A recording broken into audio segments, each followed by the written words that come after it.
प्रसार माध्यम, वृत्तवाहिन्या, पेपर हा चौथा आधारस्तंभ मानलेला आहे।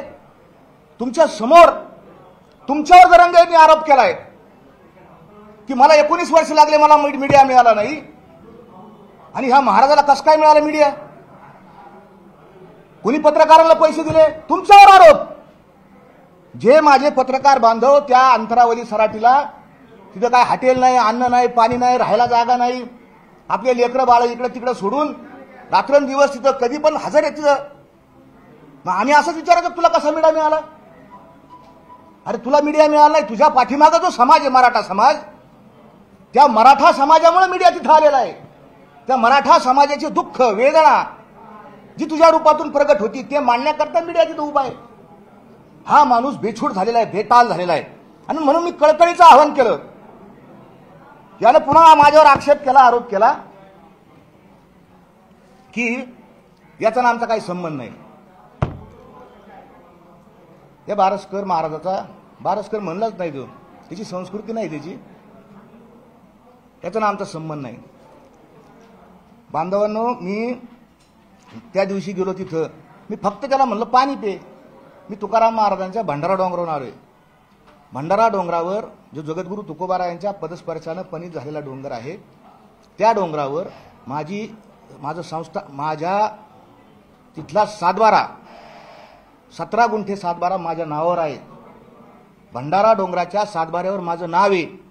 अनेक लोकांनी आक्षेप घेतला यांचा आमचा काही संबंध नाही, पण ज्या उतार्यावर जगद्गुरू तुकोबारा यांचं नाव आहे त्याच उतार्यावर माझं नाव आहे।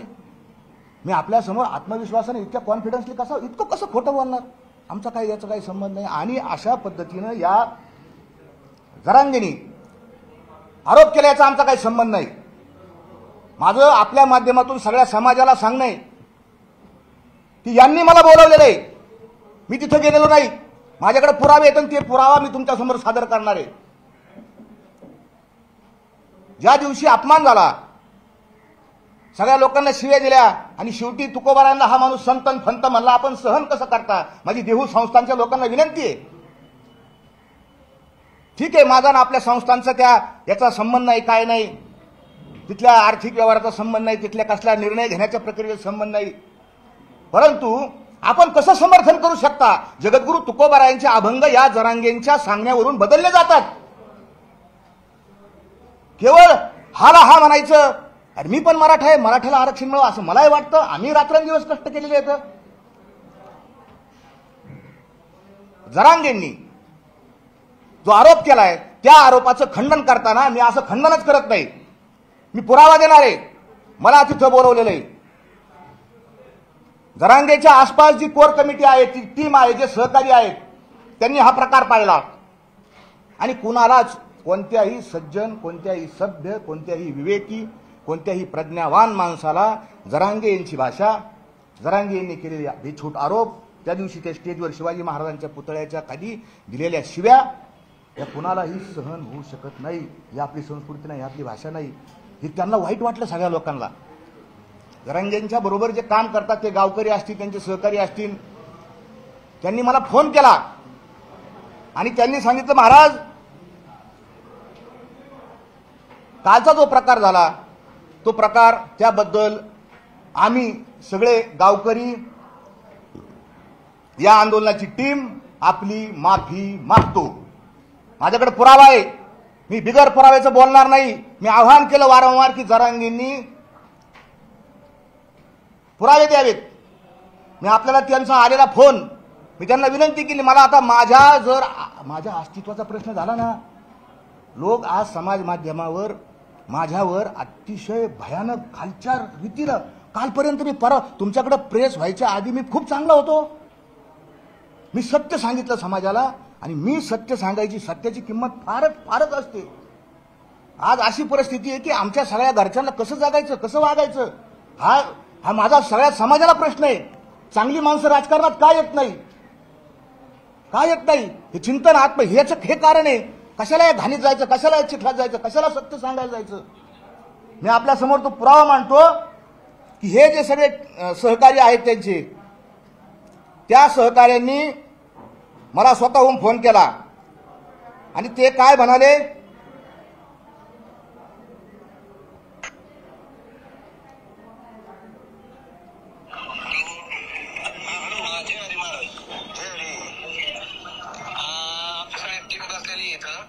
ते तुमची माफी मागायची कालच्या घटनेबाबत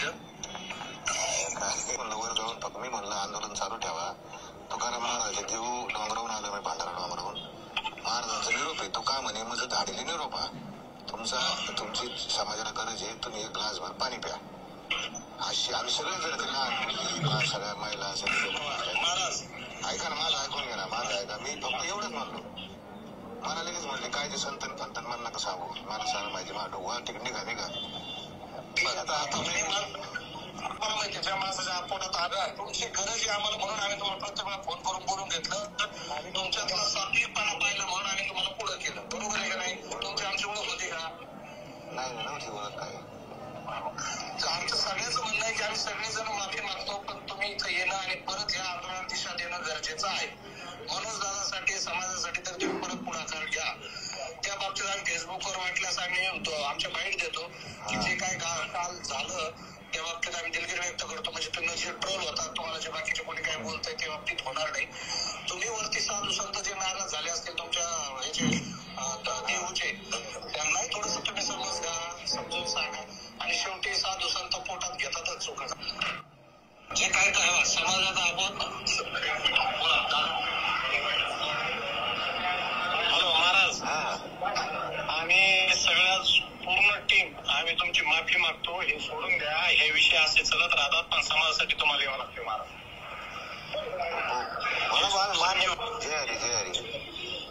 तुम्ही खरंच नकाल बेकार वाटून गेल्यानंतर बरं का महाराज.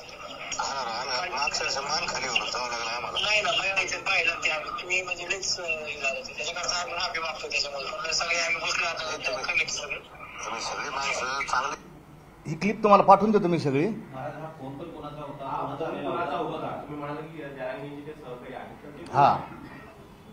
हा जो फोन त्यांच्याबरोबर असलेले डॉक्टर तारक, त्यांच्याबरोबर असलेले सरपंच तारक, श्रीराम भाऊ, संजू भाऊ, अनेक लोक ते सगळेजण बसले होते.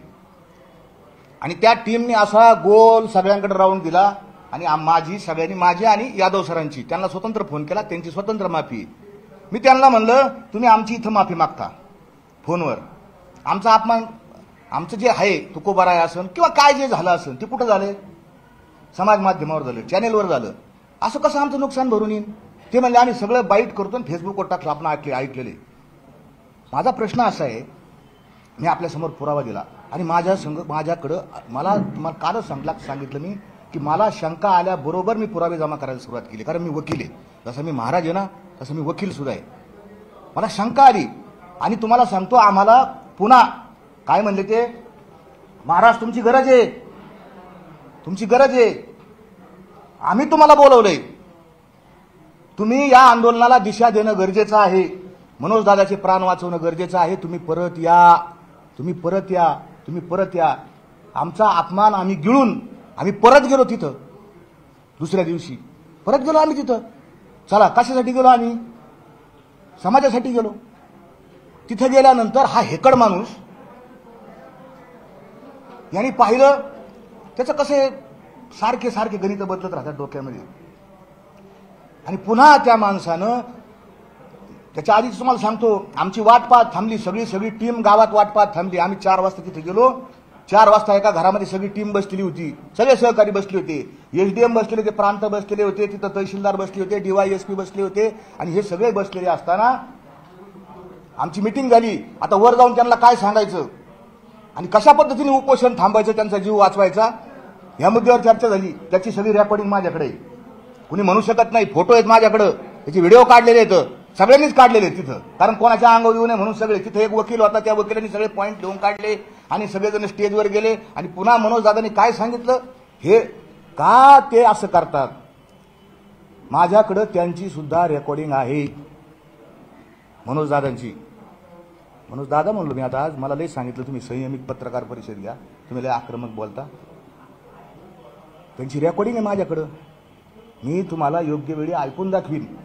काय माझा उद्देश हो, ह्या माणसाला माझा काय दुश्मन आहे का, याने माझं काय फार वाटोळं केलं, काय केलं? असे असंख्य शेकड्याने पुरावे माझ्याकडे येतं. मी हे तुमच्याकडे सादर केलं. मला एकच सांगा, आम्ही इतक्या दिवस थांबलो फक्त समाजाचं नुकसान होऊ नये. मी मराठा आहे, मला माहिती चळवळ किती दिवसांनी उभा राहते, किती दिवसांनी यश येतं. परंतु ह्या माणसाची जी अक्कल शून्यता आहे. आम्ही काय आरोप केले होते? आमचा जो आरोप होता ह्या माणसावर तो अपारदर्शकतेचा होता. हे कसं चॅनेल लावलं, लोकांनी का डोक्यावर घेतलं, सगळ्या मिटिंग. मग मी प्रश्न विचारला ना, लोणावळ्यामध्ये तुम्ही बंद दाराच्या आड का मिटिंग घेतली? का सरकारी उच्चस्तरीय सरकारी अधिकारी मग का मिटिंग घेतली? काल परदिवशी आपण कोणीतरी विचारलं चॅनेलवाल्यांनी, काय उत्तर दिलं होते नाही? जरांगीने काय उत्तर दिलं माहिती का? बंद दाराच्या आड का मिटिंग घेतली? ते म्हणले मला गार वाजत होतं. अरे तुला लाड रक्कम नाही आला मग गार वाजत होतं? हा, तुझ्या अंगावर 24 तास जो रग असतो ते न्यायचा ना, गार वाजत होतं. हजारो मराठा तरुण लोणावळ्यामध्ये वाशीमध्ये बाहेर झोपलेले आहेत ना, त्यांना नाही गार वाजत? त्यांनाही गार वाजतं. आणि तू उत्तर आहे त्याचं आपल्याकडे रेकॉर्डेड आहे ते उत्तर, गार वाजत होतं. मग गार वाजत असताना ठीक आहे, गार वाजत, मग मीडियावाले का आतला नेले तुम्हाला? आत लोणावळ्याच्या त्या बंद बंगल्यामध्ये तुम्ही आत काय चर्चा केली? काय डील झाली? काय डील झाली? उत्तर द्यावं लागेल. 36 तास वाशीमध्ये तुम्ही थांबला. जसा एखादा नवरदेव येतो, एखाद्या गावात पारावर एखादा नवरदेव येतो आणि मला घड्याळच पाहिजे, दुरून काय सांगतो मला कपडाच पाहिजे, गाडीच पाहिजे, रुसून बसतो मी, कपडेच नाही घालणार, हेच नाही, रुसून बसला हा. वाश 36 तास वाशीत होता. 36 तास कशासाठी? काय काय डील चालू होती? नीट ऐका.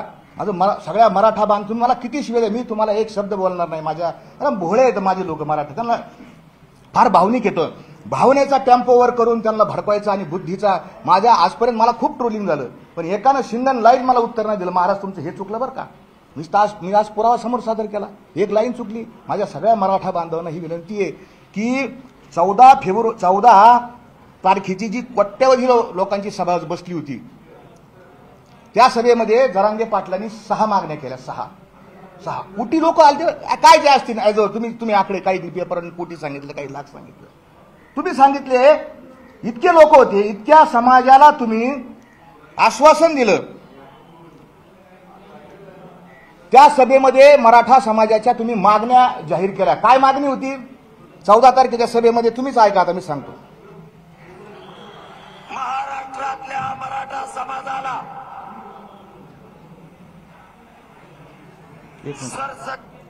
परत घेतो. हा, महाराष्ट्रातल्या मराठा समाजाला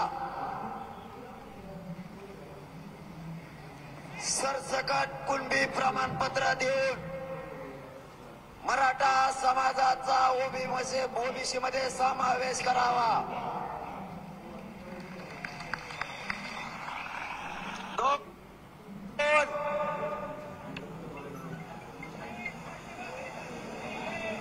कोपर्डीच्या ताईवर बलात्कार करणाऱ्या हरामखोर नराधमांना फाशी देण्यात यावी. 2च वर बोलतो मी. त्या अंतरवादीतल्या 14 तारखेच्या प्रचंड मोठ्या सभेमध्ये यांनी सांगितलं की आमची मूळ मागणी मराठा समाजाला, काय शब्द वापरते त्यांनी, सर सकट. आपण पत्रकार बांधव याचे साक्षीदार आहात, मीडिया साक्षीदार आहे. लोणावळ्याच्या सभेमध्ये आतमध्ये जी गुप्त मिटिंग झाली ना बंद दाराच्या आड, त्याच्यामध्ये सरसकट शब्द सोडून दिला. भाषण करायला आले परत तिथं, आणि भाषणात बोलता बोलता रेकॉर्डेड आहे, बारीक, माझ्या मराठा समाजाला बारीक पहा. बोलताना सांगितलं की आपल्याला सर एवढं बोलले, लक्षात आलं अभी वो खतम हो गया मामला. सरसकट नाही म्हणले, सगळे सोयऱ्याचं आपल्याला कायदा झाला पाहिजे. आंतरवालीतून निघाले सरसकटसाठी, आणि लोणावळ्यात आल्यानंतर मागणी बदलली, सगळे सोयरे. का हो जरांगे पाटील, असं काय झालं की तुम्ही सरसकट शब्द सोडला? काय झालं समाजाला सांगा ना तुम्ही, काय झालं? जो ड्राफ्ट आम्ही 18 तारखेला तुम्हाला तिथं दिलता, तोच ड्राफ्ट तुम्ही तिथं वाशी स्वीकारला, गुलाल लावला. पुढे येणार 10 तारखेच्या याच्यावर मी, तुम्ही का सोडली ती मागणी? दुसरी मागणी त्यांनी केली, कोपर्डीच्या ताईच्या जे आहेत ते आरोपी, त्यांना फाशी झाली पाहिजे. ही मागणी कोणाकडे करावी? मॅटर न्यायालयामध्ये प्रलंबित आहे. मग हे सरकारला मागणी करावी. कायद्याचं ज्ञान नेतृत्वाला असलं पाहिजे का नाही? कोणाला मागणी करावी? सरकारला फाशी द्या. सरकार काय पत्र काढीन का? या आरोपींना फाशी द्या. फाशी द्यायची सही कोण करीन? न्यायालय करीन. अकलीचा तपास नाही, बिलकुल नाही. पुढे जाऊन सांगतो, मी नेहमी म्हणलो मराठा समाजाचं नुकसान या माणसाने केलंय. मला सांगावंच लागेल, कारण माझ्यावर इतके घाणेरडे आरोप झालेत, अतिशय घाणेरडे आरोप झालेत. काय याची त्या लाखोंच्या 14 तारखेच्या सभेमध्ये काय मागणी होती? तिसरी मागणी ऐका यांची.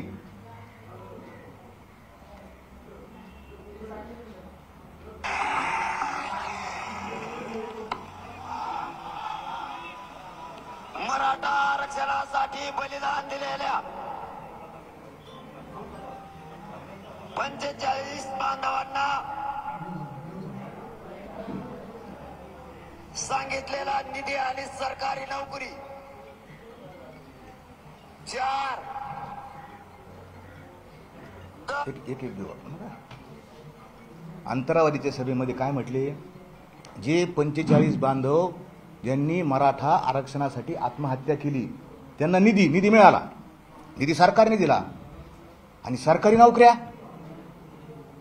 नोकऱ्या वाशीच्या सभेत ही मागणी कुठे गेली? ज्या मराठा समाजाच्या युवकांनी आत्महत्या केल्या त्यांच्या घरातील सदस्यांना सरकारी नोकरी अंतरावलीच्या सभेत आपण ती मागणी सरकारकडे गेली. ती मागणी कशी सुटली? का सोडली? मराठा समाजाने विचार करावा. हे सत्याची लढाई. मी तुमच्या समोर खरं वाजून दाखवलं. तुम्हाला समजत नसेल तर त्याच्यात मी काहीच करू शकत नाही. पुढचा एक किती नुकसान आहे मला हे सांगायचं, किती नुकसान आहे या माणसाचं. मागणी काय केली? पुढची मागणी ऐका. अंतरावलीच्या लाखोच्या सभेतील 10 वर्षाला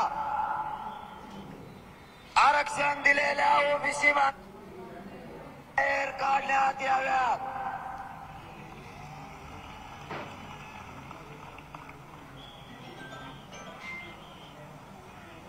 सारथी संस्थेमार्फत करण्यात आले आरक्षण 4 दर 10 वर्षाला आरक्षण दिलेल्या ओबीसी बांधवांचा सर्वे करण्यात यावा. तो करण्यात आलेला नाही. सर्वे करून प्रगत जाती बाहेर काढण्यात याव्यात. काय म्हणते साहेब आमचे? दर 10 वर्षांनी राज्य मागासवर्ग आयोगातील एक कलम आहे, 5 नंबरचं कलम असेल बहुतेक, कलम नंबर माझ्याकडून मागं पुढे होईल. त्यात असं सांगितलंय की दर 10 वर्षांनी सर्वे करावा. ज्या जाती प्रगत झाल्या असतील त्या जाती आरक्षणातून बाहेर काढाव्या, अशी मागणी जरांगे पाटलांनी केली. 319 जाती येतात कुणबी प्रवर्गामध्ये. 319% 319 जाती येतात. खरं सांगा मला, या 319 जातीमध्ये सगळ्यात प्रगत जात कोणती आहे? कोणती जात प्रगत आहे? तपास जर केला ना, सर्वे जर केला ना, मराठ्यांनो, कुणब्यांनो, पहिलं आपलं आरक्षण जाईल. हे काय मागणी करतायत? ह्या गोष्टीमुळे आम्ही तळतळ ना. आरक्षण मिळायचं तर राहिलंच बाजूला, मागण्यात आशा चालू झाल्या का आरक्षण जाईल, अशा खूप येतं, खूप प्रचंड येतं. या सगळ्या गोष्टीला आम्ही कंटाळलो. तुम्हाला तर अजून तर खूप काही सांगायचं. यांच्या 2017च्या मागण्या काय होत्या? 2017ला काय मागणी केली ती? माझ्यावर आरोप करतात ते, तुमचा काय संबंध. 2017 साली 4255 2017 माननीय नामदार उच्च न्यायालयामध्ये मी पिटिशन दाखल केलं आणि त्याच्यावरूनच गायकवाड कमिशन निर्माण झालं. आणि हे साहेब बघा, 2017-18ला साष्टा पिंपळगावला यांची मागणी काय आहे? 20 जानेवारी रोजी राज्यव्यापी ठिय्या आंदोलन म्हणजे साष्टा पिंपळगाव येथे पूर्ण गावकऱ्याच्या वतीनं ठेवण्यात आलेलं आहे.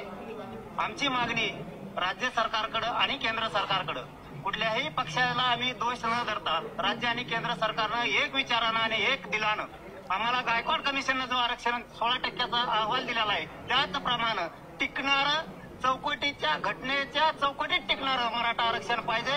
यावरती संपूर्ण साष्ट पिंपळगाव एकमतानं ठाम आहे आणि आम्ही व्यापक रूपाचं आरक्षण हे मिळवण्यासाठी राज्यव्यापी ठिय्या आंदोलन साष्ट पिंपळगावी या ठिकाणी करत आहोत। मराठा लाख मराठा, आमच्या मराठा समाजाच्या बांधवांना विनंती की आता साष्टा पिंपळगावचं हे त्यांचं आंदोलन, याच्यात कुणबी शब्द ऐकला का आपण? गायकवाड कमिशननी जे आरक्षण दिलं ते आरक्षण आम्हाला द्या, म्हणजे काय? ओबीसी पेक्षा वेगळं आरक्षण आम्हाला द्या, ही मागणी कोणाची आहे? हे आवाज कोणाचा? ही व्हिडिओ आपल्याला पाठवून देतो मी सगळ्यांना, हे दाखवा लोकांना आमच्या की हा माणूस सत्य मानतोय आणि मला मारायसाठी खाली लोक बसलेले आहेत। काल माझ्यावर हल्ला झाला, हे पोलीस बांधव होते, मी मुंबई पोलिसाचे आभार मानतो, ते जर नसते तर मी जीव माझा गेला असता तिथं।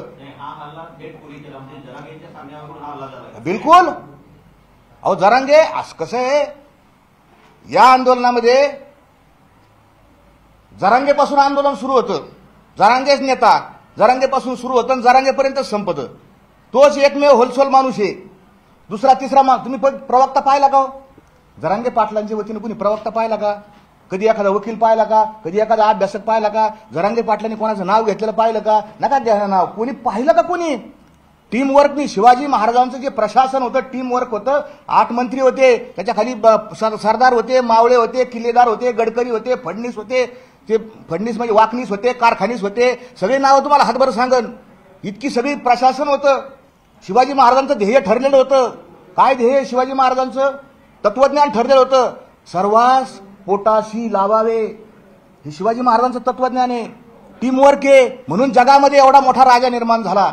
आमच्या साहेबाचं कोण आहे? टीमवर्कचा पत्त्याच नाही, तत्वज्ञान दिवसाला बदलत आहे, आज हे तर उद्या ते तर परवा ते तर तरवा ते।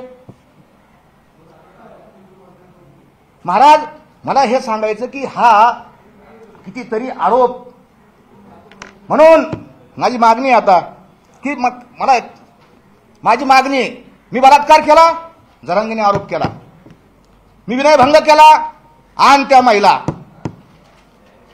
आरोप केला ना तू, मी तुला प्रश्न विचारले आरक्षणाचे, मी तुला प्रश्न कोणाचे कशाचे विचारले? आपण विचारा, तुझे त्याच्या व्यक्तिगत विचारले का? की बुवा मागच्या 17 दिवसाचं आंदोलन चालू होतं, तू रात्री कोणाच्या घरात जाऊन दूध भात खात होता, दूध भाकरी खात होता, माझ्याकडे रेकॉर्ड नाही का? माझ्याकडे पुरावे नाहीत? कोणत्या माय माऊलीकून तू कमरापर्यंत पाय दाबून घेतले? मलाही बोलता येतं, माझ्याकडे व्हिडिओ येतं, माझ्याकडे रेकॉर्डिंग येतात।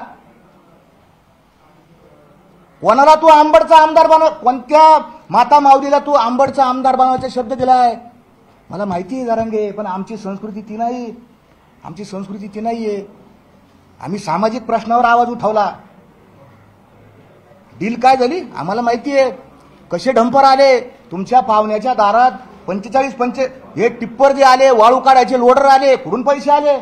3 महिन्यात आले, तपास करा। मी जाणार आहे इन्कम टॅक्सकडे, मी जाणार आहे, ईडीकडे जात असेल तर ते बरं होईल, पण ईडीकडे गेलं म्हणजे नाही, भाजपचा माणूस आहे, इन्कम टॅक्सकडे जाऊ, कलेक्टरकडे जाऊ, पोलिसाकडे जाऊ, हे बघा रातोरात एखाद्या माणसाकडे एवढे पैसे कसे येतात? कितीतरी आरोप तुम्हाला सांगण्यासारखे येतं, यादी मला इतके वाळूचा धंदा चालतो, तहसीलदार साहेब, एसडीएम साहेब, तुम्ही इतके घाबरलेले, इतके बेदरलेले आहात, एकाही गाडीवर नंबर नाही, धंदे चालू येतं। दमनची दारू आणली, ट्रकमधून उडी मारली, कोणाला गुतावलं, माझ्यावर आरोप केले, संभाजी राजांच्या नावाखाली पैसे खाल्ले आणि तुझ्यावर 420चा गुन्हा दाखल आहे पुण्याच्या डिस्ट्रिक्ट कोर्टात। जरांगे सुटणार नाही तू, केले कर्म झाले तिची भोगा आले, उपजले मेले आयुष्य किती, मी चुकलो तर मी माझा जाईन। तुझ्यावर 420चा गुन्हा आहे, हिम्मत असेल तर माझ्यावर डिफॉर्मेशनची आबरू नुकसानीचा दावा कर। हे तुला मी आत्ता बोललो ना, हे सगळे पुरावे कोर्टात सादर करीन, मला कोणाची इज्जत घालायची नाही। आम्ही तुला प्रश्न सामाजिक चळवळीचे विचारले होते, तू आमच्या घरापर्यंत आला, आम्हाला माहित नाही कोणाचं कुटुंब इथं 5 स्टार मुंबईला मोर्चा आल्यानंतर कोणाचं कुटुंब 5 स्टार हॉटेलमध्ये राहिलं? माझ्याकडे व्हिडिओ नाहीत, मला जायचं नाही कोणाच्या कुटुंबापर्यंत, सगळे पुरावे माझ्याकडे येतं. तू काय मला, अरे सामान्य माणूस, आम्ही तुकोबारायचे वारकरी आहेत ना. तुमची आत्ता रेकॉर्डिंग ऐकली ना, अशा 50-100 रेकॉर्डिंग याचे माझ्याकडे येतात. दुसरा त्याच्यावर आरोप आम्ही केलता 23 डिसेंबरचा. कोणाच्या सांगण्यावरून तू आंदोलन 20 जानेवारीला नेलं?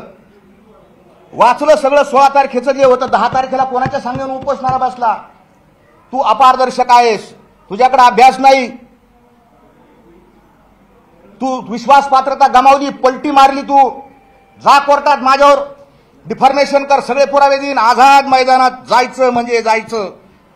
आरक्षण नाही मिळालं तरी जायचं. आणि आरक्षण, बोला ना पत्रकार साहेब, तुम्ही साक्षीला होते ना, मिळालं तरी जायचं. कोणाचे शब्द येतं? का पलटी आणली? का पलटी आणली? तुझ्यावर विश्वास नाही आमचा, जरांनी विश्वास नाही, माझा तरी नाही. उद्या आता हा म्हणतो हे षडयंत्र आहे, ट्रॅप आहे. मी ट्रॅप आहे, मी ट्रॅप आहे, मी ट्रॅप आहे. ट्रॅपचा अर्थ तुम्हाला काय सांगितलं? ट्रॅप कळतं? ट्रॅप कोण घालतं? अँटी करप्शनचे लोक ट्रॅप घालतात. कोण ट्रॅप घालतं? Anti corruption. कोणावर घालतात? ज्यांनी काळा धंदा केला, काळे पैसे कमवले, त्याच्यावर ट्रॅप घालतात. तू काळा धंदा केला का? काय केलं? ट्रॅप काय आहे याच्यात? काय मी आपल्या समोर मांडलं? काय ट्रॅप याच्यामध्ये? तथ्य आहे, सत्य आहे. अजून लोक आले तुझं सांगण्याकरता, अजून लोक आलेले आहेत. तो म्हणतोय ना आज षडयंत्र रचलं जात आहे, षडयंत्र. तुम्ही जरांगीवरती जे थेट आरोप करताय ते भ्रष्टाचाराचे आरोप आहेत का आणि पुराव्यानिशी ते मांडता आहात का? कारण तुम्ही मागच्या पत्रकार परिषदेमध्ये या गोष्टींचा उल्लेख केला नव्हता. आता तुम्ही जरांगीवरती अनेक गोष्टींचे आरोप करताय, त्या संदर्भात काय? हा, मी मागच्या पत्रकार परिषदेत मी त्यांच्यावर कुठलाही आर्थिक आरोप केला नव्हता. मी सरळ 2-3 चॅनलला म्हटलं होतं की बा मला माहित नाही, मला ते काही सांगायचं नाही, काय नाही.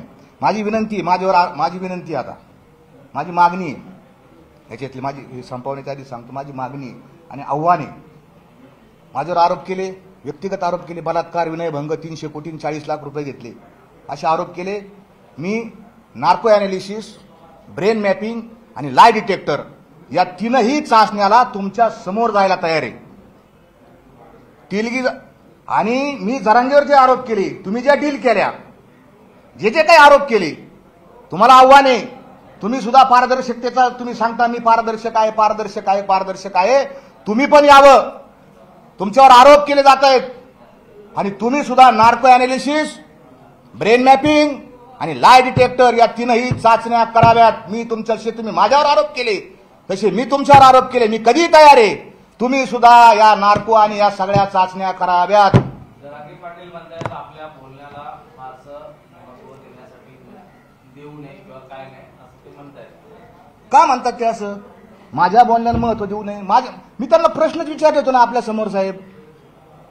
म्हणजे माझ्या बोलण्यात मला काय किंमत नाही का?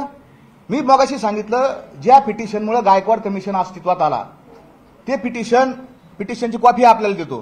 ते पिटिशन आपण केलं आणि त्या पिटिशनवर गायकवाड कमिशनचं आरक्षण आहे, ते ऐकून दाखवलं तुम्हाला. माझ्या बोलण्याला किंमत नका. आमच्या नंतर आलेत तुम्ही, आमच्या नंतर आलेले आहेत, किंमत नका देऊ. म्हणजे कशी? तुम्ही आमच्यावर काही आरोप करा, तुम्ही असं मी जर तुम्हाला म्हणलं तुमच्यावर काही आरोप केले, ते पण ठीक आहे. गल्लीतल्या भांडणात आरोप केले तर ठीक आहे. राज्याने देशाने पाहिलंय माझ्यावर किती गंभीर आरोप केलेले आहेत. आणि त्यांनी माझ्यावर 40 मिनिटं खर्च केलेत साहेब. हो साहेब, त्यांनी माझ्यावर किती मिनिटं खर्च केलेत? 40 मिनिटं. का? एखादा म्हणायला पाहिजे, पहिलेच वाक्य म्हणायला पाहिजे, कोण येते मला नाही माहिती, की खतम करा. किती खर्च केले, किती बोलला तो, त्याची तळमळ, त्याचं ताळताळ, त्याचा फाळफाळ पाहिलं नाही का? उद्या बॉम्ब लागणार आहे, बॉम्ब इथं 11 वाजता या, बॉम्ब फुटणार इथं. मी नाही येणार उद्या. हा इथं आता तो जो म्हणतो ना षडयंत्र केलं जातं, षडयंत्र केलं, त्याच्या हिशोबाने ते षडयंत्र आहे. आणि उद्या इथं सत्य बाहेर पडणार आहे.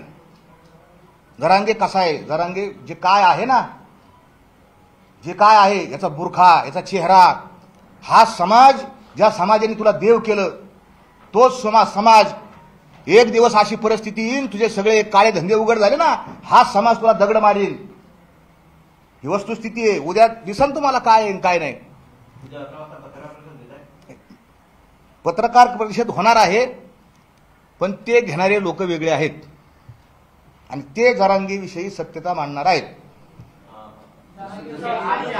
तुमच्यावर ज्या पद्धतीनं हल्ला झाला, काल 5 लोकांना ताब्यात घेण्यात आलं. सगळेच्या सगळे लोक हे नवी मुंबईचे आहेत, त्यांचा एका राजकीय पक्षाशी सुद्धा संबंध आहे. आपल्याला काही कल्पना आहे का, या माणसांना तुम्ही ओळखता का, त्या माणसांचा कुठल्या पक्षाशी संबंध आहे? मी एक भूमिका अशी मांडली होती की या आंदोलनाचा फायदा नेमका कोणाला झाला. लॉजिक मांडलं होतं की तर्क मांडला होता, कुणाला झाला फायदा. तर मराठा समाज नाराज आहे आणि तो विशेष करून सरकारवर नाराज आहे. येणाऱ्या निवडणुकीमध्ये हे मतं कुठं जातील, हे कुठं कोणाला फायदा होईल. आणि साहजिकच ज्यांना फायदा होईल मी ते सुचवलं. मी कुणाचं नाव नाही घेतलं, मी सुचवलं आणि लोकांच्या ते लक्षात आलं आणि त्यांना खूप राग आला. त्या राजकीय हे जे पकडलेले 5च्या 5 लोक आहेत ना, एका राजकीय पक्षाचे येतं, त्यांनी काही दिवसापूर्वी राजीनामा दिला. असं त्यांनी इथं आले माझ्याकडे. ते मला म्हणजे चर्चा करायची, आमचे सहकारी काही पोलीस होते, चर्चा झाली, त्यांचं झाटा. का जरांगे साहेब तुम्ही उत्तर द्या ना, का मारता बरं तुम्हाला मारायचं तर तुम्ही एक काम करा, समोर या, इथं तुम्ही बसा, इथं मी बसतो, इथं आपण दोघं बसू. आणि जर मी चुकलो, माझ्याकडचे पुरावे तथ्यही नसले, तर मी इथं फाशी घेऊन मरतो माझा एकटाच. काही तुम्ही सांगता, समाज सांगता ती शिक्षा, नाक घासून माफी मागून समाजाची मी. पण जरांगे तुम्ही या, हे आंदोलन भयकलेलं आहे. अरे म्हाताऱ्या माणसाला रस्त्यावर आणून बसा, तुझ्या मागे तरुण यायना ना. काय लोक कमी झाले. अंतरावलीची जी सभा, लाखोंची सभा होती, ती सभा कमी झाली बीडला. आपल्या सगळ्यांना माहिती, पत्रकार बांधवांना, सुज्ञ लोकांना माहिती, वाशीमध्ये किती लोक होते, पोलिसांना आकडा माहिती खरा किती लोक होता. पण कसं आहे, आता मराठा समाज आहे बाबा, एवढे लाख लोक आलते, तेवढे लाख लोक आलते, ठीक आहे, आम्हालाही बरं वाटतं, कारण मराठा समाजाला मोठं दाखवलं त्याला बरं वाटतं. खरं अंतःकरणात त्याला माहिती किती लोक आलते, किती लोक निघाले होते हे त्यालाही माहिती. किती लोक आले, कमी झाली, तरुण येत नाहीत. मी जी मांडणी केली, प्रचंड ट्रोलिंग झालं, पण त्याबरोबर प्रचंड समर्थन सुद्धा मला मराठा समाजातून आलं. महाराज, विवेकी भूमिका, आम्ही तुमच्या बरोबर आहोत. अनेक रेकॉर्डिंग्स आलेत, मला अनेक फोन आलेत, अनेक धमके आले. आणि हे जे आहे पर्टिक्युलर, मी त्या पक्षात काय 20 वर्ष त्या मोठ्या साहेबाचा प्रचार केला. मी 20 वर्ष नगरमध्ये दादा भाऊ जाऊन विचारा, माझी विनंती आहे, विचारा. 20 वर्ष तुमचं काम केलं. भाजपच्या विरोधात आमचा संघर्ष आहे, शिवसेनेच्या विरोधात संघर्ष आहे, आणि तुम्ही आम्हाला माणसं मारायला पाठवता. हे फळ देता तुम्ही आम्हाला. तुमचा पाठिंबा आहे त्यांना, कारण तुम्हाला फायदा भेटतो. तुमच्याकडून उत्तर हवी आहे. एकतर तुम्ही देहू संस्थानाचा जो काही मागच्या वेळी उल्लेख केला होता, त्यावर त्याचा देहू संस्थानाने जो काही खुलासा केला की देहू संस्थानाचा आणि महाराष्ट्र महाराजांचा काही एक संबंध नाहीये, त्यावरती तुम्हाला सविस्तर काय सांगायचं आहे. दुसरं, तुम्ही मागच्या वेळी जे काय म्हणाला होता की जरांगींच्या कोर टीम मध्ये मी 6 महिन्यापासून कार्यरत आहे, तर जरांगीला भेटायला गेल्यानंतर व्यासपीठावरती तुम्ही जी ओळख करून देताय, मी देहूवरून तुकाराम महाराजांचा निरोप घेऊन आलेलो आहे, त्यावर आक्षेप घेतला जातोय की जर कोर टीम मध्ये असणारा माणूस स्वतःची ओळख अशी का करून देतोय, यावरती तुम्हाला काय? तुम्ही उशीर आले का मला वाटतं. ते माझी रेकॉर्डिंग ऐकली पहिली तुम्ही, माफीची रेकॉर्डिंग ऐकली तुम्ही. त्यावर तुम्हाला काय सांगायचं? हा, ते पहिला मी सांगतो तुम्हाला. राजकीय पक्षाचा उल्लेख करता आहे की त्याला फायदा होण्यासाठी, तर नेमका तो पक्ष कोणता हे देखील आपण स्पष्ट केलं तर बरोबर. कारण तुम्ही म्हणताय की मला याचं सगळं माहिती काय झालंय, मी त्या पक्षात 20 वर्ष काम केलंय. 20 वर्ष खूप समर्थन केलं, काम केलं. त्यांच्या शेतीमध्ये खूप मोठं योगदान आहे. मला ते आदरणीय आहेत, सगळं खरं आहे. मला दुःख याचं वाटतं की तुम्ही त्यांना पाठिंबा द्या, राजकारण हे चालू आहे, त्याच्यात होतच असतं. पण तुम्ही माझ्यासारख्या म्हणजे मी कीर्तनकार आहे, कुणी नाही जरी म्हणलं तरी मी ऑलरेडी आहेच कीर्तनकार. माझे सगळे नेटवर, यूट्यूबवर, गावागावात कीर्तन येतं. आजही माझ्या साविडी गावानं आमच्या तिथं सगळे आमचे चॅनल बोलून पत्रकार परिषद घेतली की आमच्या महाराजांवर कोणताही विनयभंग, बलात्काराचा गुन्हा झालेला नाही. गेल्या 20 वर्षापासून ते आमच्या गावात कीर्तन करतात आणि याही पुढे ते माझ्या गावाने माझ्यावर प्रेम दाखवलं, पत्रकार परिषद घेतली. देहू संस्थांचं तुमच्या प्रश्नाचं उत्तर मी देतो. भंडारा डोंगर जे आहे ते देहूपासून 6 किलोमीटर अंतरावर आहे आणि तुकोबाराची जीवनाचा अविभाज्य घटक आत्मात्व आहे. त्या भंडारा डोंगरावर जगद्गुरू तुकोबारायांचं मंदिर आहे आणि त्या मंदिराला खेटून, एकदम खेटून, मंदिराला खेटून माझी संस्था आहे. 17 गुंठे ज्या उतार्यावर तुकोबारायांचं नाव आहे, माझं भाग्य आहे, मी समजतो की त्याच उतार्यावर तिथं तुकोबारायांनी मला जागा दिली, त्याच उतार्यावर सातबाऱ्याच्या उतार्यावर माझं नाव आहे. माझी संत तुकाराम ज्ञानपीठ भंडारा डोंगर पुणे अशी स्वतंत्र संस्था आहे. विद्यार्थी घडवणे सांभाळणे हे मी काम करतो, स्वतः काम करतो, ते जगजाहीर आहे. पुस्तकांचा तुकोबारायांच्या संत वाचनाचा प्रचार प्रसार करणं, मराठीत 10 पुस्तकं लिहिली आणि इंग्रजीमध्ये एक तुका सेज नावाचं पुस्तक तुकोबारायांच्या क्वालिटीजवर पुस्तक लिहिलेलं आहे. आणि हा मला बावळटकर म्हणतो, तू 10 पुस्तकं तरी तुझ्या आयुष्यात वाचली का? 10 पुस्तकाचं लेखन मी केलं. मी काय पागल माणूस आहे का? मला कळत नाही का आता हे मी बोलल्यानंतर काय होणार आहे, पोलिसांना माहिती आहे काय होणार आहे, पण मी सत्य बोलण्याचं धाडस दाखवलं.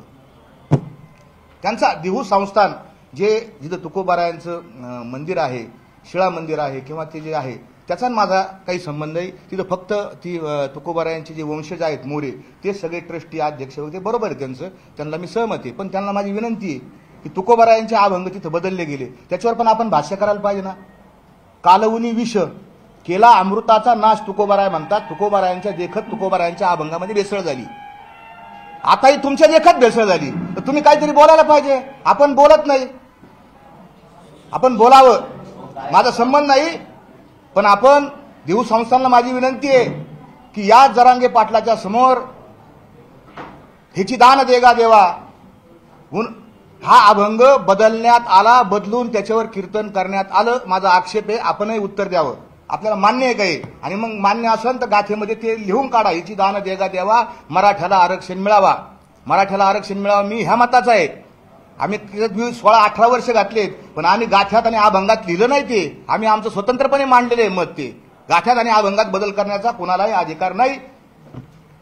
कोर टीमचा दुसरा प्रश्न, कोर टीम मध्ये तुम्ही 6 महिन्यांपासून जर कार्यरत आहात तर तुमची तुम्हाला जरांगेला ओळख का करून द्यावी लागते? तो एक जो व्हिडिओ व्हायरल होतोय त्यावर तुम्हाला त्याचं आज सांगतो तुम्हाला. असं मी जरांगेचं असं हे डोकं असं आहे, मी जरांगेच्या समोर नाही, आपण नीट पाहावं. आणि जरांगे असं पाहतायत, मी जरांगेच्या ह्या बाजूला आहे. मी जरांगेंच्या सांगितलं त्यांच्या कानात का बाबा मी बारसकर महाराज, कारण ते माझ्याकडे पाहतच नव्हते, ते झोपलेले होते ना ते असे, त्यांचं तोंड कुठं होतं आपण पहा चॅनलवर सगळं, त्यांचं तोंड तिकडं होतं. मला त्यांना आणि त्यांची ज्यावेळेस ते त्यावेळेस मला सांगावं लागलं, त्यांना डोळे झाकलेले होते त्यांचे, मग तिने डोळे उघडले आणि मग ते बोलले. तुम्ही ऐकलं असेल त्याच रेकॉर्डिंगमध्ये एक ऐकलं असेल साहेब, ते म्हणले आलात 15 दिवसातून, एवढं तर ऐकलं असेल. हो साहेब, आलात 15 दिवसातून हे तर ऐकलं असेल. हा 16 तारखेपर्यंत काही कामच नव्हतं ना अंतरावलीत. अध्यादेशमध्ये क्लिअर कट लिहिलं होतं 16 तारीख किंवा 16 तारखेच्या नंतर अध्यादेश जी आधी मसुदा आहे, अधिनियमाचा मसुदा अंमलात येईल. मग मध्ये काय काम आहे अंतरावली, आम्हाला काही कामधंदे आहेत नाही घरचे, कीर्तन येतं प्रवचन येतं, ती एवढं तर ऐकलं असेल आपण 15 दिवसातून आलात. आपण आत्ता रेकॉर्डिंगमध्ये ऐकलं की महाराज तुमची आम्हाला गरज आहे, तुम्ही या आंदोलनाला आपल्याला दिशा द्यावी लागेल, मनोज दादाचे प्राण वाचावे लागतील. सगळ्या गावकऱ्यांनी माफी मागितली, मला पुरावा दिला आपल्या समोर, याच्यापेक्षा काय बोलू. आणि मी नार्कोचं आवाहन केलेलं आहे जरांगे पाटला, आणि मी पण तयार आहे. जरांगेंचं आव्हान जे पेड होतं, आंदोलन जे होतं जरांगेंचं जे पेड होतं, त्यांच्या मागे कुठली राजकीय होती याबाबत आता स्पष्टता नाहीये, हे आपण म्हटलं. एक गोष्ट अशी आहे की तिथले जे स्थानिक आमदार आहेत त्यांचे आणि यांचे बरे संबंध होते, आता आहेत का मला माहित नाही, कारण ते आजच कळलंय का ते ह्या दिशेला गेलेले आहेत, माहित नाही अजून पुढं काय आहे. पण त्यांचे संबंध होते, आणि संबंध असल्यानंतर माणसं त्याप्रमाणे काम करतात, असं आहे माझा तर्क आहे. माझ्याकडे काय हे नाही काय असं. पण मागच्या वेळेला असाच एक प्रश्न राजेश टोपेंना म्हणून विचारण्यात आला होता, तेव्हा ते असं म्हणाले की माझ्या गावातून ते आंदोलन आणि ती यात्रा जात होती, तसं इतर लोकांना आम्ही जेवण घालतो तसंच आम्ही जेवण घातलं, त्यापेक्षा जास्त माझं काही म्हणणं नाही. आता ते राजकीय उत्तर असतात, राजकीय लोकांची उत्तर हे राजकीय असतात त्यांचे. पण बरोबर आहे त्यांचं, आमच्या इथून सगळ्याच लोकांनी जेवू घातलं, जे जे आमदार होते सगळ्यांनी जेवू घातलं. परंतु असं काय असू शकत नाही, संबंध असल्यानंतर माणसं गुप्त मिटिंग घेतात, फोन होतो, सगळं होतं. मुंबईपासून सगळ्यांनी आरोप केले होते ज्यावेळेला हे आंदोलन सुरू होतं त्यावेळेला की इतक्या मोठ्या इतक्या गाड्या, इतके हे सगळे JCB, फुलांची उधळण, याच्या सगळ्या गोष्टी होत्या, त्याच्यासाठी पैसा येतो कुठून? असं आहे, आता आपल्या लक्षात आलं असेल, आता JCB राहिले नाहीत, आता ती मोठाले हार, ती फुलं, ती राहिली नाहीत. कुठं पाहिले का आपण? पाहिले का? नाही. का नाही? आंदोलनाची ती लोकांच्या लक्षात आलं हे गडबड आहे. आणि पहिलं जे तुम्ही मांडला मुद्दा की सर्वसामान्य, मी त्या पाहिले काही काही गरीब घरातील शेतकऱ्याच्या माय मावल्या छोटे छोटे हार करून घेऊन यायच्या, की त्यांचे स्वतःच्या कष्टाची होती. पण जे एवढे मोठाले हार, मोठाले JCP आणि आमच्याकडे अशा काही हे आहेत की तुम्ही असं करा, हार आणा, JCP आणा, गुलाल आणा, अशा सूचना दिल्या गेलेल्या आहेत.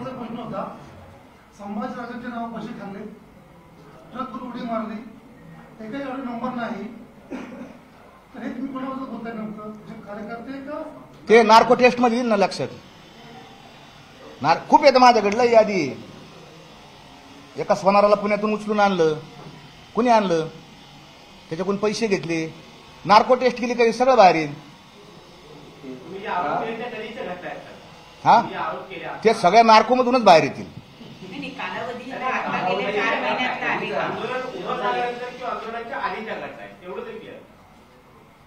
म्हणजे लाठीचार्जच्या आधीच्या म्हणता का? हा, लाठीचार्ज आधीच्या काही आंदोलनातल्या पण आहेत ना. चार पक्षातून आणि तुमचे सगळे जे आहेत ते समोर आणतील असं त्यांचं म्हणणं आहे. हा, तुमच्यासोबतचीच काही लोक आणि हे सगळे समोर येतील, त्यामध्ये स्पष्टता देतील. आळंदी, बेंगळूर, संभाजीनगर पासून सगळ्या गोष्टी बाहेर येतील असं त्यांचं म्हणणं आहे. आणि पुढे ते असं म्हणतात की असल्या भंगार लोकांना ते उत्तरही देत नाही. आळंदी, बेंगलोर, माझी आत्ता इथं पोलीस पण येतं. पोलीस प्रशासनाला विनंती की जे कोणी असन त्यांना आपण बोलवा. 9 वर्षापूर्वी घडलेली घटना आहे. 9 वर्षापूर्वी बोलवा, तपासणी करा. मी तपासाच्या पुढे गेलो ना. मी नार्को ब्रेन अनालिसिस आणि लाय डिटेक्टर हे माझ्या परमिशनशिवाय होत नाही. त्याला परमिशन द्यावं लागते. मी देतो ना परमिशन, घ्या ना माझं. तुमच्या समोर घ्या. मीडिया तिलगी कसा बोलला होता, आपले व्हिडिओ जर युट्यूबवर काढा, कसा तिलगी पोपटावानी बोलला होता. असा पोपटावानी बोलन नार्को केली तर. आर पक्षातून काढण्यात आलेला आहे, त्याविषयी काय सांगाल? आणि त्याच पक्षात एका पाटील नावाच्या महिलेने तुमच्यावर आरोप केलेले आहेत की तुम्ही विनयभंग केलेला आहे, त्याविषयी काय सांगाल? मग गुन्हा का नाही दाखल केला माझ्यावर? का नाही केला? अहो मग हे काल हे मला एक सांगा, माझा असा आरोप आहे की तुम्ही हे परवा का नाही सांगितलं? मी पत्रकार परिषद घेतल्यानंतरच मी इतका वाईट ठरायला लागलो, मी इतका नालायक ठरायला लागलो की जगातले सगळे अपराध मीच केलेले आहेत. पत्रकार परिषद घेतल्यानंतर बरं का, आधी नाही. आधी आहे का सिंगल स्टेटमेंट दाखवा, ह्याने असं केलं, तिने तसं केलं. अरे कोण ब्लॅकमेलर आहे? कोणाचे पैसे कुठे गेलेत? माझ्याकडे सगळे माझ्याकडे. पण मग बच्चू कडू यांच्याशी तुमचा काही संवाद झाला का? त्या दिवशी परिपत्रक बाहेर काढलं, तुम्हाला पक्षातून काढून टाकण्यात? मी नाराज झालो त्यांच्यावर. संकटाच्या वेळी उभा राहायला पाहिजे माणसाने, ते नाही राहिले. बस याच्यापेक्षा नाही काही. जरांगीशी ज्यावेळी सरकारचं शिष्टमंडळ चर्चेसाठी जात होतं त्यावेळी जरांगींनी सचिवांची जात काढली होती, असाही तुम्ही आरोप केलेला होता. तर ते माध्यमांच्या समोर सांगायचे नेमका हेतू काय होता आणि त्यावरती तुम्हाला काय म्हणायचं?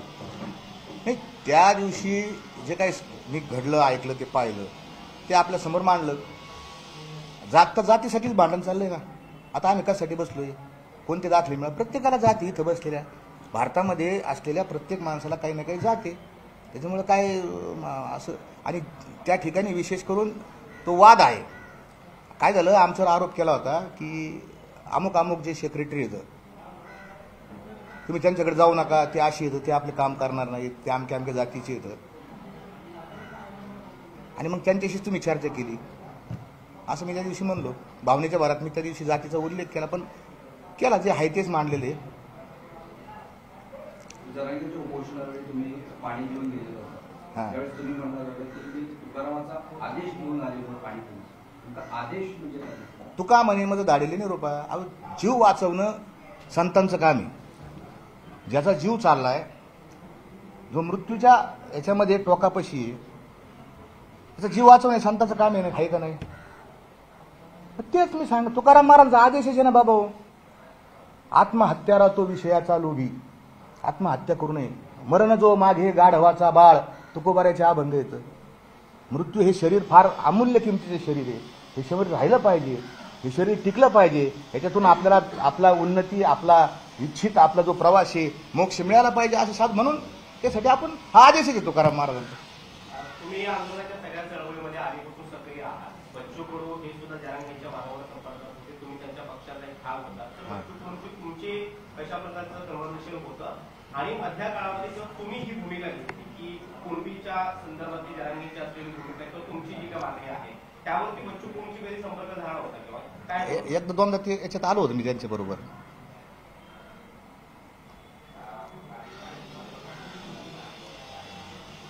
अजून ठीक आहे, धन्यवाद. रामकृष्ण हरी. आता नका मला जाऊ द्या.